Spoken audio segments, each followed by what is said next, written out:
Hi, hello mga ka-channel. I'm Prof. Bunny and welcome sa ating online classroom tutorial. Ang today's topic, pag-uusapan natin yung kung paano mag-create ng Metal Gear using the SketchUp 2022.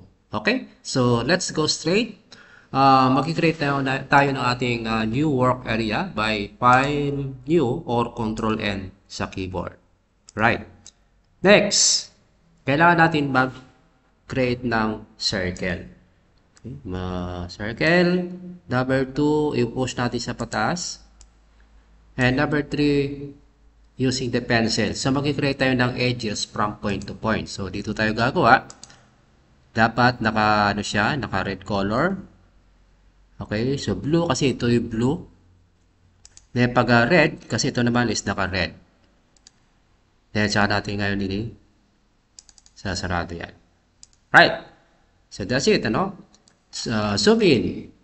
Ang gagawin natin, gagawa tayo ng design using the rectangle.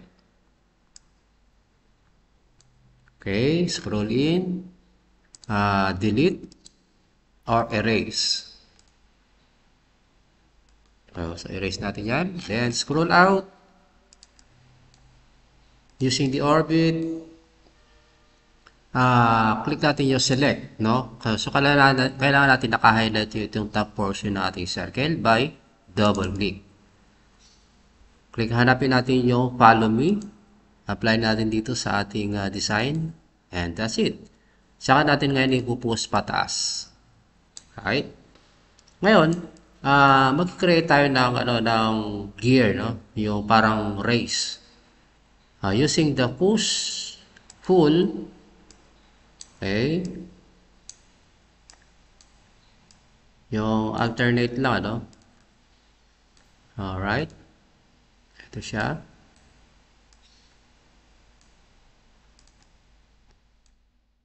Meron din dito.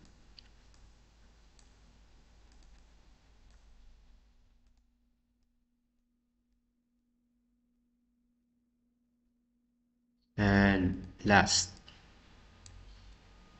Okay? So, meron na tayong metal gear. No, pwede naman natin i-erase dito sa ilalim. Double click. Then, erase. Ngayon, pwede naman, no?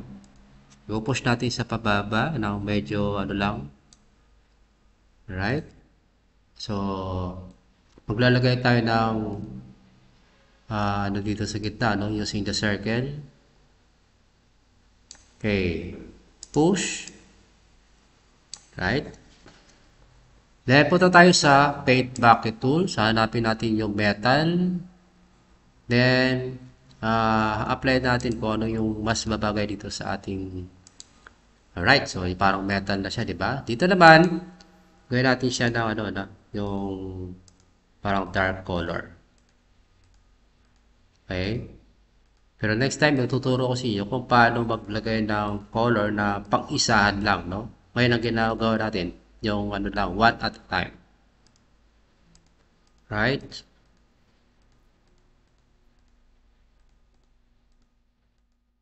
Okay, rotate. Meron pa.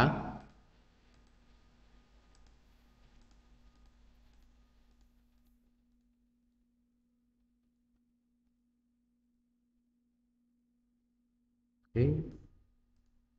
Pa rin.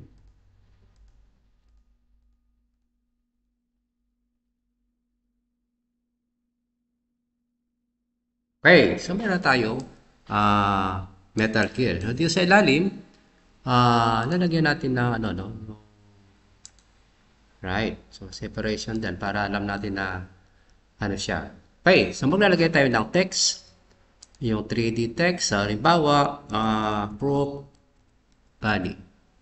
So, height is 10 inches. So, saka natin ngayon ilalagay dito sa loob.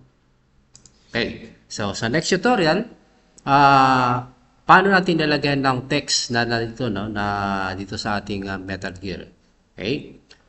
So, yun, zoom out and select. Okay. So, edit, copy, edit, paste. So, meron tayong dalawang Metal Gear. So, yun. Ganun lang kasimple guys, no? paano gumawa ng Metal Gear dito sa SketchUp version 2022. So, pwede naman. So, halimbawa, gawin natin yan, erase natin siya. Okay. Right? So, yun. Okay, so that's all. Thank you for watching. See you on my next tutorial. Okay, so bye-bye.